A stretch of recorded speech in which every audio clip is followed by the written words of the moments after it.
Hola, hola, muy buenos días. Yo soy Anderson Boscan desde el Southern Coffee de la Plaza Foch y esto es News and Coffee, el programa de entrevistas de La Posta para revisar la coyuntura política y la actualidad nacional.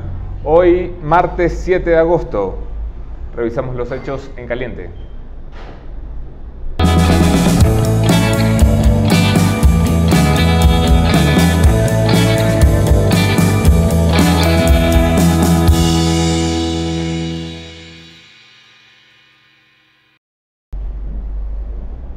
En caliente, el presidente de la República sostuvo ayer una reunión con el presidente electo de Colombia que toma posesión hoy, Iván Duque, de Centro Democrático del partido de Álvaro Uribe. El presidente Lenín Moreno volvió a reiterar sus acusaciones contra el expresidente Rafael Correa sobre un pacto tácito con el narcotráfico para que circularan tranquila y libremente por la frontera norte que comparten Colombia y Ecuador. La reunión de Duque y Moreno se basó básicamente en seguridad y cooperación entre ambos países y se adelantará el gabinete binacional, que es un encuentro entre los gabinetes de ambos países, para dentro de 3 meses luego de la posesión del señor Duque. En caliente también las redes siguen muy cabreadas por el video que se hizo público ayer de una agresión contra guardias de seguridad en la urbanización Las Cumbres de Los Ceibos, en Guayaquil. 3 personas de una familia Roditi, me parece que es el apellido, agredieron a 2 guardias brutalmente como unos salvajes. Se han presentado ya ante la justicia y nuestro sistema de justicia lo ha considerado no un delito sino una contravención por la que no hay que ir ni siquiera a prisión. Un acuerdo extrajudicial, según fuentes judiciales, ha sellado en $500 sin disculpas el incidente, como bueno, te he sacado la madre, te he reventado como un salvaje, ten $500, que eso es lo que vale tu dignidad. Entiendo que la Fiscalía abrirá una investigación porque hay denuncias sobre la actuación del médico legista de turno en el Ban Borja de Guayaquil y la fiscal que llevó el caso. Y mientras todo esto pasa, tenemos tiempo para conversar sobre lo que sucede en la Asamblea Nacional. Mi invitado de esta mañana se opuso férreamente a una sentencia de la Corte Constitucional que se ha puesto a hacer sentencias a pocos días de que los echen del trabajo en el Consejo de Participación Ciudadana de Transición. Hablo, por supuesto, de Héctor Yepes, asambleísta de Creo. No se vayan.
Gracias a todos por quedarse en la entrevista. Yo soy Anderson Boscan en todas las redes. Podemos seguir allí la conversación. Gracias por suscribirse a los canales de La Posta y un agradecimiento especial a los auspiciantes de este espacio de entrevistas, Hyundai y Southern Coffee. Bienvenido, asambleísta Héctor Yepes.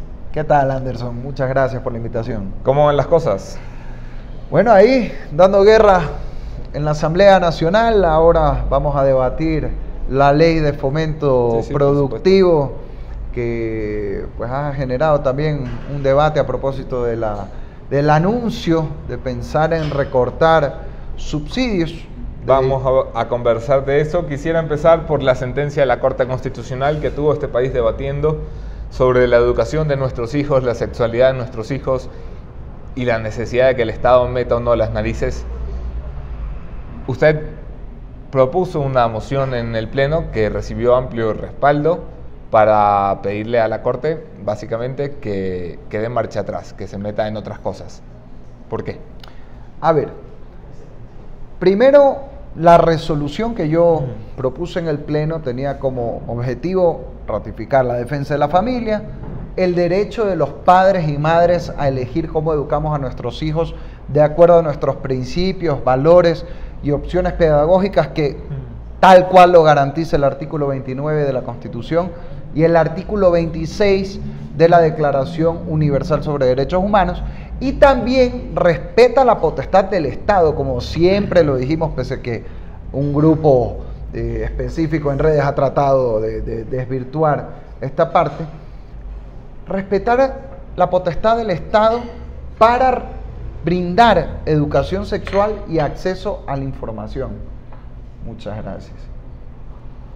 Eso sí, esa educación sexual de manera objetiva, científica y además en participación con los padres de familia, porque aquí parece que se quiere generar una especie de antagonismo entre lo que se imparte, sobre todo en la educación pública, y los valores de los padres de familia con sus hijos en casa. Y mira el caso de México, he revisado bastante en estos días experiencias, sí. Y no solo legislación, experiencias en políticas públicas. En México concluyen que lo que funciona en esta materia son políticas donde el Estado trabaja en conjunto, no en contra de los padres y madres de familia, y por tanto respeta este derecho a incidir en la educación. ¿Qué era específicamente lo que te molestaba de la sentencia de la Corte? A ver, te leo. ¿Por qué? Porque aquí ahora he visto que han sacado aclaraciones de prensa, hasta videitos por ahí en Twitter, donde la Corte pretende que no dijo lo que sí dijo. Si uno se avergüenza de lo que resolvió, lo que debe hacer no es disimular que no lo hizo, sino rectificar. ¿Qué es lo que resolvió la Corte? Cito textual, párrafo 87. Esta Corte considera que el derecho a disfrutar de una vida sexual satisfactoria y sin riesgos, y de decidir libre, responsable e informadamente procrear o no, cuándo y con qué frecuencia, es un derecho que corresponde ejercer directamente a las y los adolescentes como sujetos plenos de derechos y en virtud del principio de autonomía. Es decir, según este párrafo de la argumentación de la Corte, un adolescente de 12 años de edad tiene derecho no a la información y a la salud, como pretenden decir algunos, sino a decidir procrear o no, cuándo y con qué frecuencia, con total autonomía. Y no es así. A ver, primero, esto no dice la Constitución en ninguna parte. Artículos 44, 45 y 46 hablan de los derechos de niños y adolescentes. Cualquiera lo puede revisar, esto es público y no se incluye esto.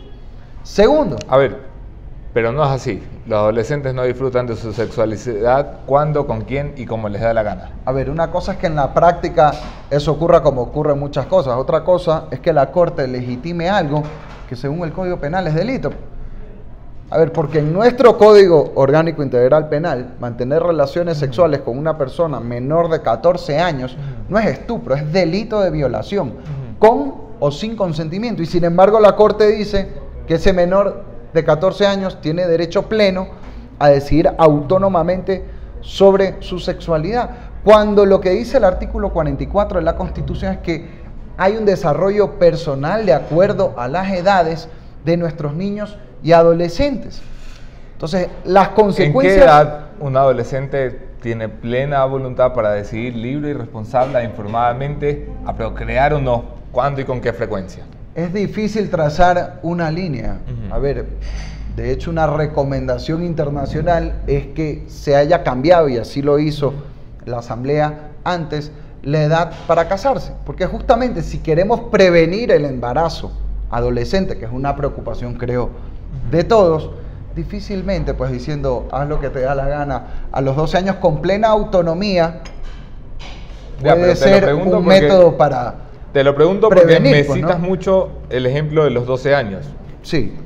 Si yo te pongo el ejemplo de los 16 años, sin duda es más ¿qué te parece? Yo creo que ahí entramos en un campo debatible y tengamos, o sea, si queremos ese debate. A eso voy. A lo mejor el debate entonces está en el rango etario, o sea, está en el rango de edad. Puede ser, puede ser. Ahora, la Corte simplemente lanza esto tal cual, como yo lo acabo de leer. Yo pensaba que esto era un desliz.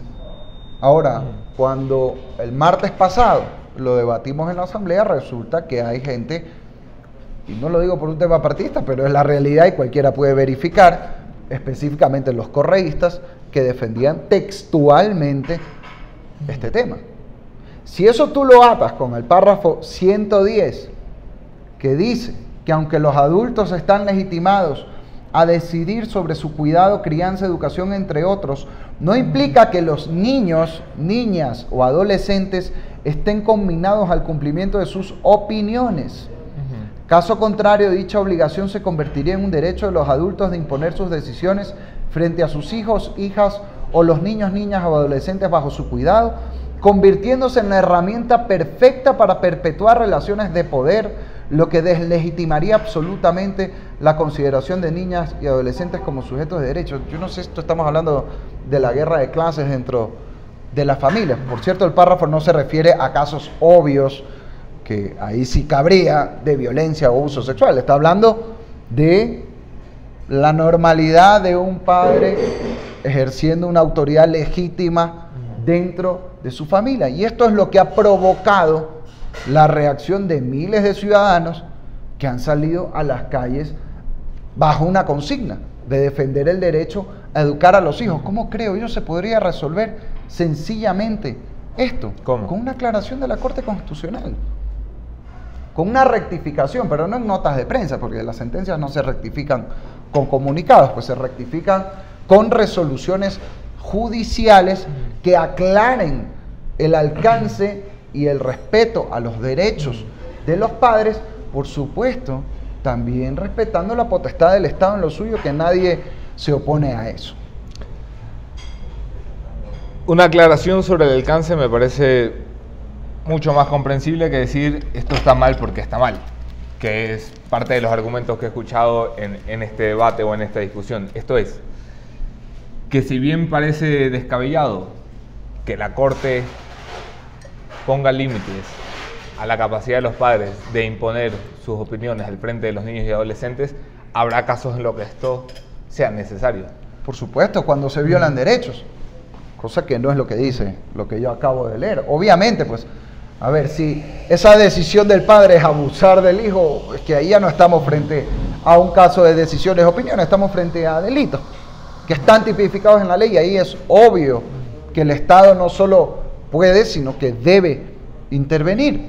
Si eso tampoco está en discusión, pero aquí estamos hablando de la autoridad tuitiva, aquí lo puedes ver en este párrafo, común y silvestre de un padre de familia en su casa. Y nuevamente esto no dice la Constitución en ningún lado. Me preocupa la ambigüedad de la redacción. Me preocupa que mañana el Estado, o le preocupa más que a mí, al final del día los asambleístas creo que tenemos que recoger buena parte de las preocupaciones de la gente y tratar de darles solución.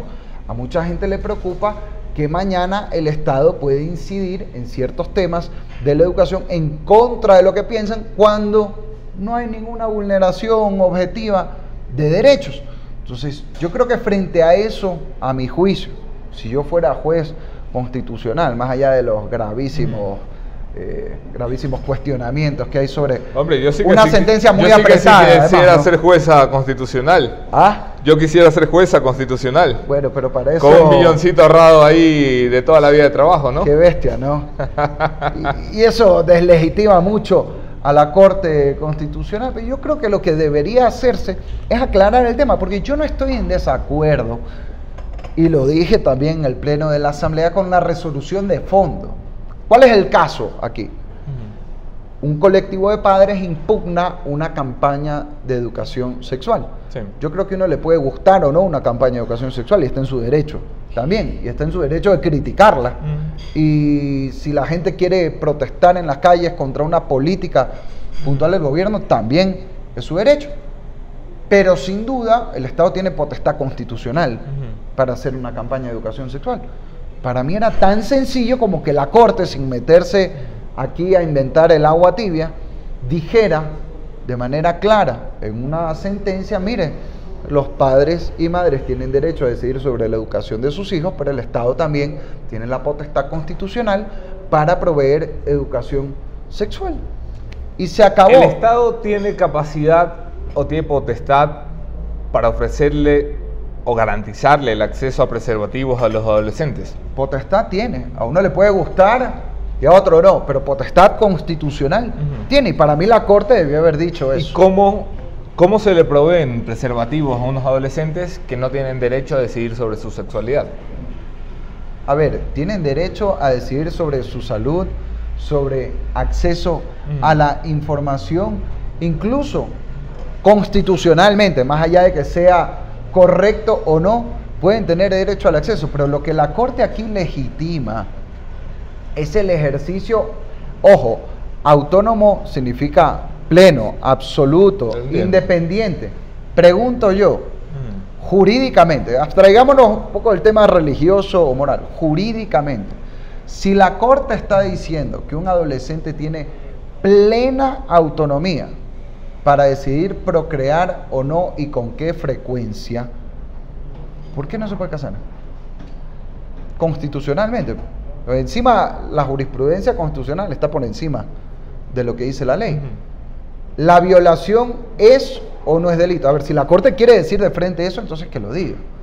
Pero aquí esto genera una incertidumbre jurídica. Yo soy abogado.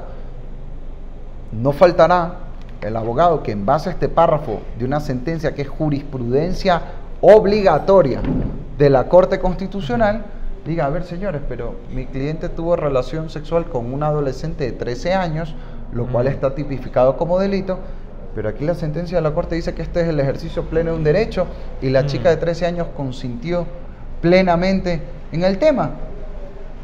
Entonces, algo no puede ser derecho y delito a la vez, y para eso le diría que algunos dicen es que la Corte no ha derogado el artículo, hay algo que se llama en derecho penal antijuridicidad, pues si lo que dice la letra de la ley penal ya no viola un derecho, entonces deja de ser un delito punible. Disculpa que pregunte tantas cosas tontas, porque además muchos de tus puntos de vista, ya lo sabes, los comparto, pero me toca hacer el otro papel.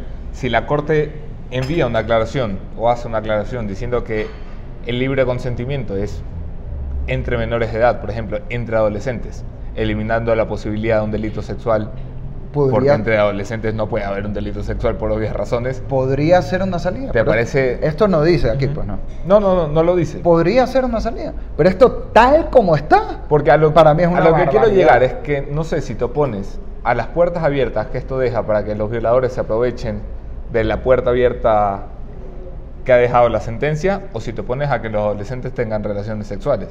A ver, mi principal preocupación es lo primero, son las puertas abiertas que deja esta sentencia, que con justa razón causa preocupación en la gente, porque nuevamente yo quería pensar que es una sentencia muy mal redactada, pero luego cuando escucho a los correístas defender textualmente esto, ya me doy cuenta que no es un accidente, realmente hay gente que promueve este tema, está en su legítimo derecho.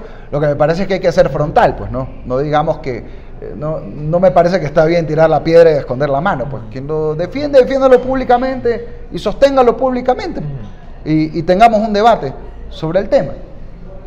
Segundo, y esto es lo que dicen preocuparles a quienes defienden esto, yo creo que el Estado no debería promover activamente las relaciones sexuales entre adolescentes y el embarazo adolescente que genera en consecuencia como política pública. Esto es más allá de lo constitucional, porque a ver, separemos, una cosa es el efecto de una sentencia constitucional que incide sobre derechos, etcétera.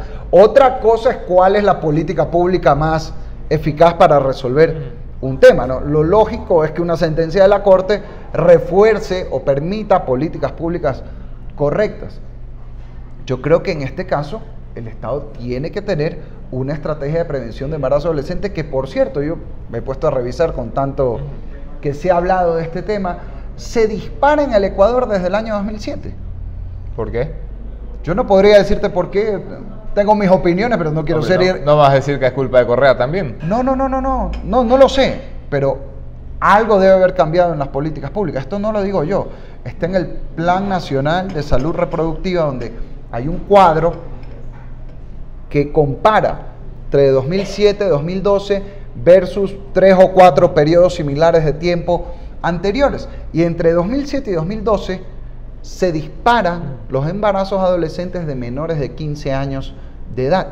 Y eso es a lo que yo voy. A ver, más allá de este tema de la Corte Constitucional, sentémonos a ver con objetividad no en base a lo que cada uno cree, con objetividad, cuáles han sido las políticas públicas o la falta de políticas públicas que nos llevan a que hoy tengamos la tercera tasa de embarazo adolescente en América Latina, posición que el Ecuador no tenía hace 10 años, porque eso también hay que decirlo. Algunos, cuidado, las políticas que algunos defienden capaz han incidido en donde estamos hoy. Yo no estoy en capacidad de decir si eso es o no es. Para eso hay que hacer un análisis serio, estadístico, objetivo, con políticas públicas de lo que ha pasado en el Ecuador. Pero sin duda algo ha ocurrido que antes no ocurría para que hoy tengamos un despunte de embarazos adolescentes en la región. Parte de eso creo yo que debe enfocarse también en el tema socioeconómico. Discúlpame, esto es un poco políticamente incorrecto, pero es la realidad. Sin mayores diferencias en temas de educación sexual o acceso a anticonceptivos, una chica de 13 años en Cumbayá, o en el norte de Quito, o en San Borondón, o en Urdesa, probablemente tiene muchísimas menos posibilidades de incurrir en un embarazo adolescente que una chica en iguales circunstancias, pero en cambio de un sector rural o popular. Esa es la realidad, porque en esto incide mucho el acceso a oportunidades. Mira, revisaba un informe reciente de UNICEF con la Organización Mundial de la Salud. En la región, las chicas que tienen acceso o que terminan la educación secundaria tienen 4 veces menos probabilidades de incurrir en embarazo adolescente que quienes se quedan hasta la educación primaria. Hay un gran libro de Amartya Sen, Desarrollo como Libertad, Premio Nobel de Economía, donde justamente parte de su tesis es que mejorar las oportunidades de desarrollo personal de las mujeres en educación, acceso al empleo, al emprendimiento, mejora significativamente las tasas, o sea, las disminuye, de embarazo adolescente, de violencia intrafamiliar. Entonces yo creo que aquí el debate también tenemos que enfocarlo en este tema que tiene una gran incidencia en el problema del embarazo adolescente y me parece que está quedando de lado dentro del discurso en los medios de comunicación. Cuando presentaste tu resolución hablabas de la defensa de la familia. ¿Qué es eso? Defender la familia es defender en este contexto el derecho de los padres a educar a los hijos, es defender un entorno sano en las familias, es defender una política además que en conjunto con el Estado, con los padres, pueda ayudar a prevenir el embarazo adolescente, puede ayudar a una formación integral de los hijos. Hacia allá, creo yo, tenemos que ir. Y nuevamente, cuando hablamos de defender el derecho de los padres a decidir en la educación, o una consigna que hubo en marchas, sobre todo en Guayaquil, a mis hijos los educo yo, es porque muchos padres, decenas de miles de padres que están saliendo a las calles, sienten amenazado ese derecho. Entonces, incluso asumamos que no tuvieran razón, asumamos por hipotéticamente, algo está pasando pues en el país cuando tenemos estas reacciones ciudadanas. Lo que yo creo que debería hacer el gobierno es profundizar un diálogo abierto, franco, con los padres, sentarse a construir estas políticas con los padres, no solo porque es lo correcto, no solo es porque lo que respetaría integralmente ese derecho constitucional a decidir en la educación de los hijos, sino también es probablemente la manera más eficaz en la que podemos trabajar en la prevención de embarazo adolescente, en una educación sexual integral, si Estado y padres de familia, en vez de estar con temores cada cierto tiempo mutuos, se sientan en una mesa y se construye en conjunto una política pública desde el Estado. Cuando dices defender a la familia, disculpa que mezcle un tema con el otro, ¿defiendes el concepto tradicional de la familia o personalmente estás abierto a los nuevos conceptos de familia? Yo en lo personal respeto el concepto de familia que cada uno tenga. Esto de ninguna manera es una consigna discriminatoria. Solamente por tenerlo claro. Y te agradezco la pregunta porque aquí en ningún momento hemos hablado que hay que discriminar a un grupo, ni que hay que promover algo en perjuicio del otro. De hecho, y esto yo también lo he enfatizado y lo vuelvo a decir porque es importante que quede claro, aquí no se trata de defender el derecho de los católicos a educar a nuestros hijos, yo soy católico, de acuerdo a nuestra religión. Se trata del derecho de los padres y madres a educar a los hijos con libertad, punto. El católico de acuerdo a su creencia, el evangélico de acuerdo a la suya, el musulmán también, el ateo de acuerdo a sus principios, porque esa es la libertad que tiene que garantizar el Estado. Y en esa materia, el Estado en la educación pública debe ser lo más neutral posible para, primero, no herir susceptibilidades de manera innecesaria y ahorrarse problemas sociales y políticos, un consejo gratis para el gobierno, y segundo, para respetar también la libertad de enseñanza que tiene que haber en el país. Un exhorto desde la Asamblea Nacional al Poder Judicial, a la Corte Constitucional, que no es sujeto siquiera de control político, sea el tema que sea, no es una violación a la independencia de los poderes. De ninguna manera, y ahí hago una precisión, la Corte Constitucional sí es sujeto de control político. Lo que dice la Constitución es que la Corte Constitucional no podrá ser sometida, o los jueces, político, ni a juicio político, ni a destitución por parte de la Asamblea. Y luego dice, en el mismo artículo, que sí están sujetos a la rendición de cuentas de toda autoridad pública. Okay. Y luego, si revisamos el artículo... Control político, sin juicio político y destitución, ¿qué control político es? Es la facultad de fiscalizar, es la facultad de exhortar a una entidad del Estado.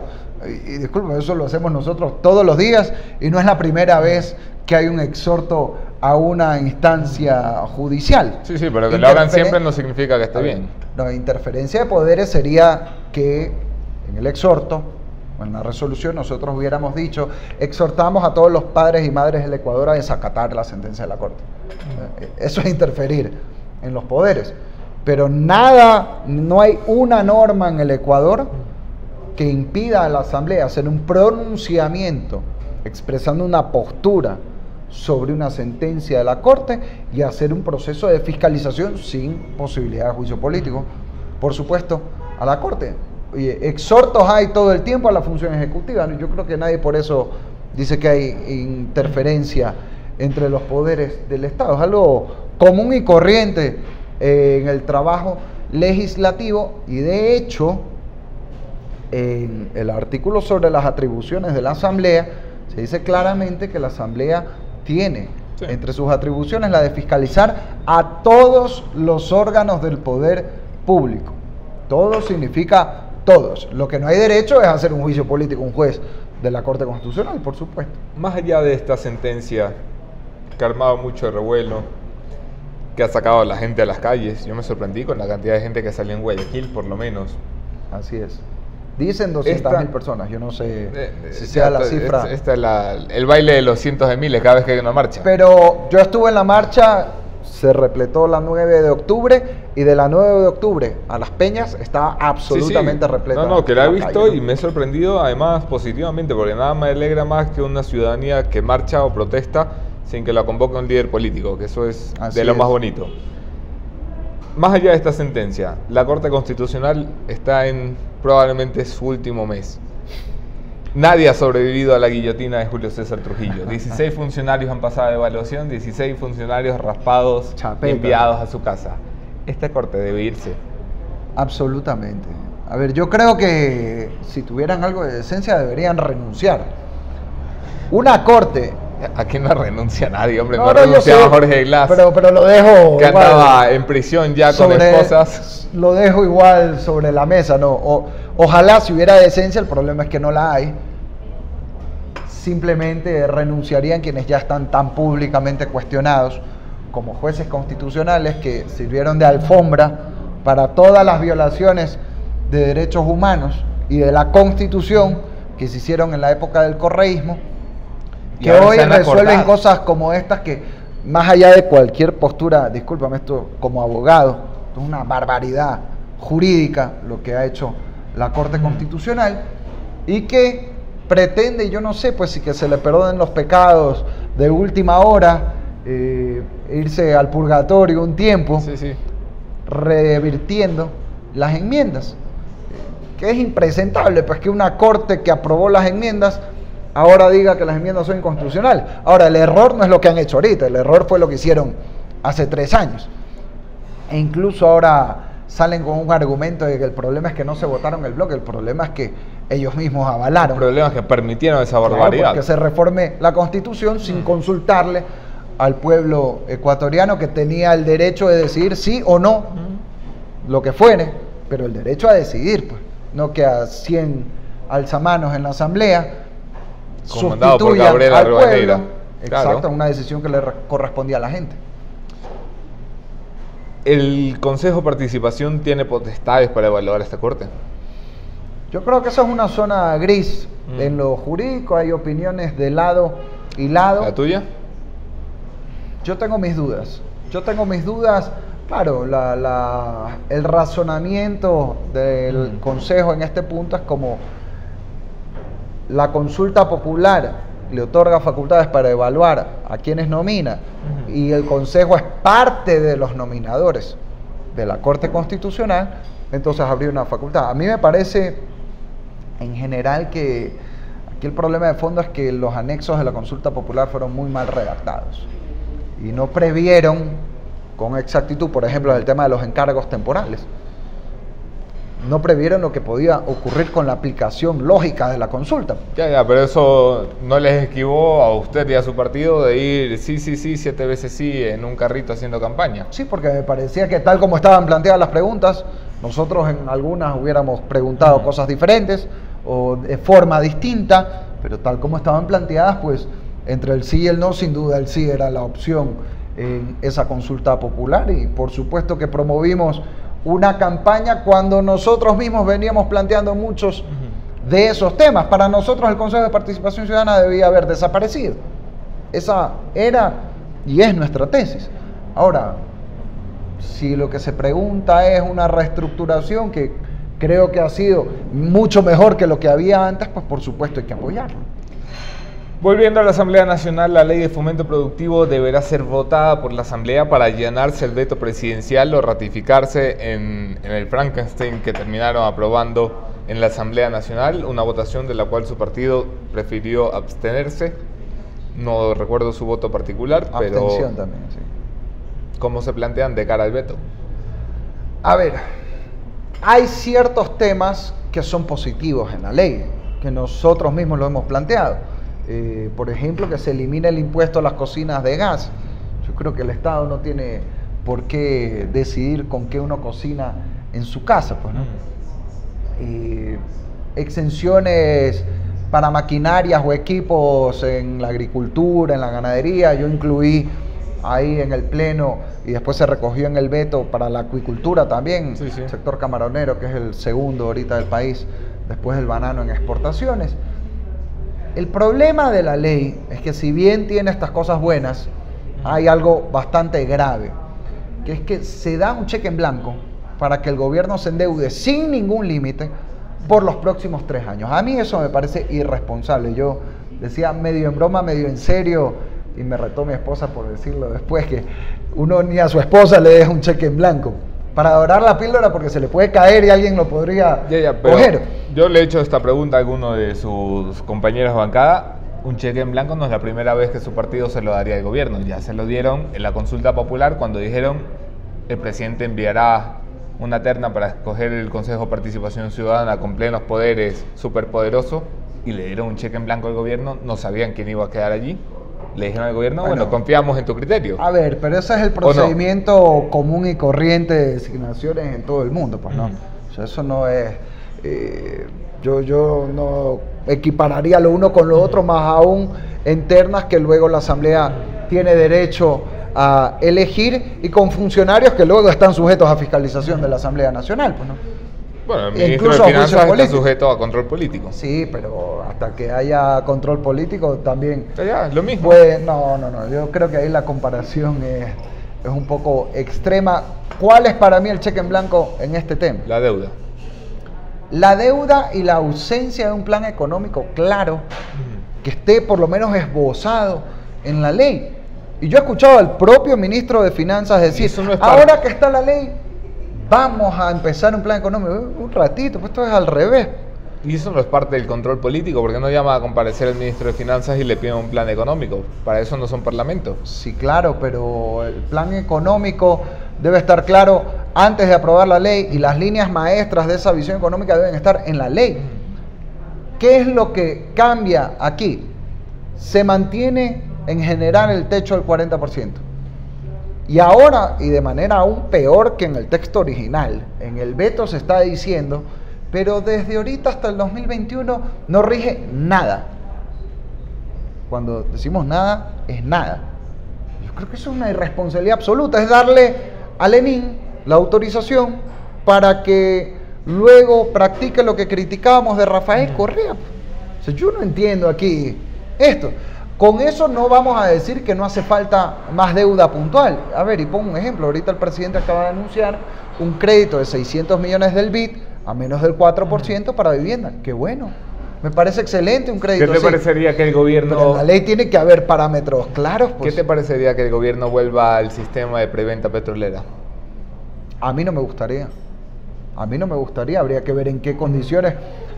Un gran problema del gobierno anterior es que la preventa petrolera se hizo con contratos clandestinos, pues, ¿no? Clandestinos, secretos y sobre producción futura. En general, a mí eso me parece incorrecto. Esa puerta queda abierta aquí. A ver, no estamos diciendo que se mantenga el 40%, eso es imposible porque ya nos lo pasamos hace rato, pero algún parámetro tiene que haber. Tampoco estamos ¿Cuál es el diciendo, parámetro que están poniendo? Ojo, tampoco estamos diciendo, porque por ahí les preocupaba esto a los oficialistas, que cada operación de crédito haya que pasar por la asamblea, pero eso sería algo impracticable. Ya, pero es que lo que veo es que ustedes son muy rápidos para oponerse, para decir no, y muy lentos para proponer la alternativa. ¿Cuál es la alternativa que proponen? Alternativas, por ejemplo, podría ser poner un nuevo techo temporal.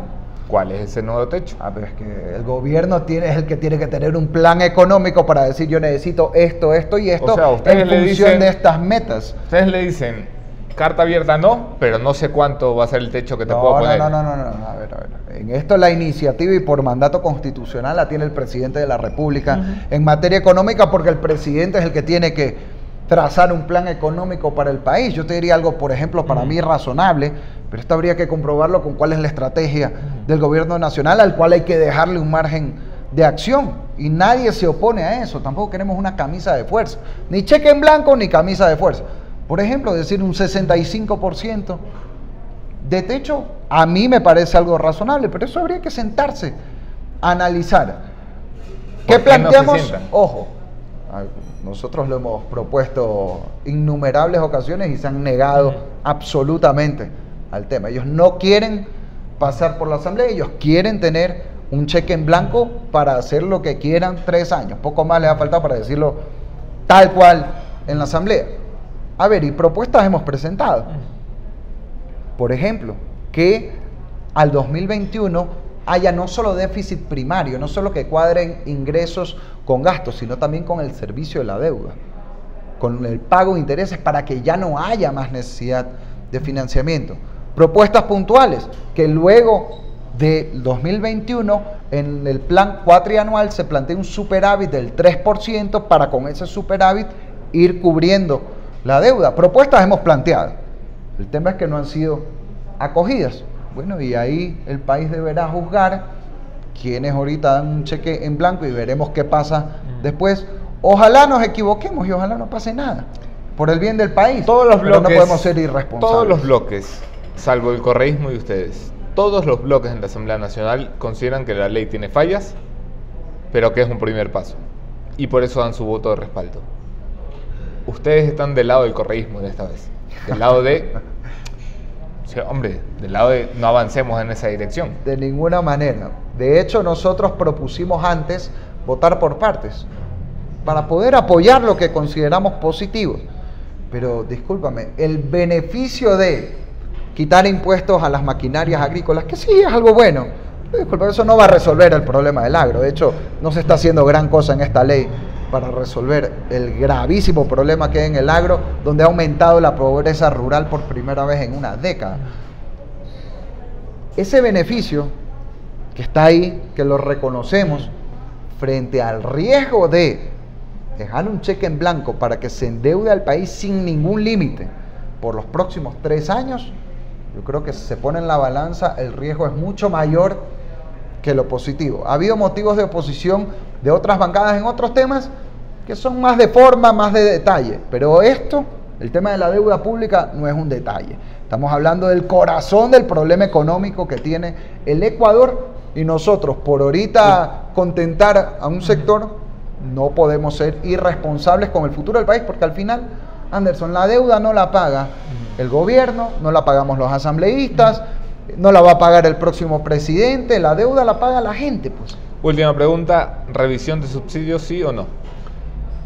A ver, ¿sí o no? Yo creo que no se puede cortar subsidios si antes el gobierno no da muestras claras de austeridad casa adentro.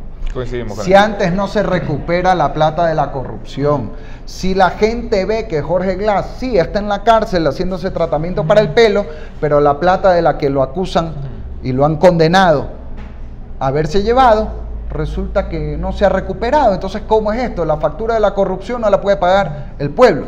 Primero recorten casa adentro, el gasto público ha aumentado en el último año, no ha bajado, cifras oficiales. Primero recuperen lo robado y luego tengan cara de decirle al pueblo, miren, tenemos que revisar subsidios. Señor Héctor Yepes, qué gusto tenerte por acá. Muchas gracias. Gracias a ustedes por conectarse. En mi conclusión de esta mañana enseguida el punto final.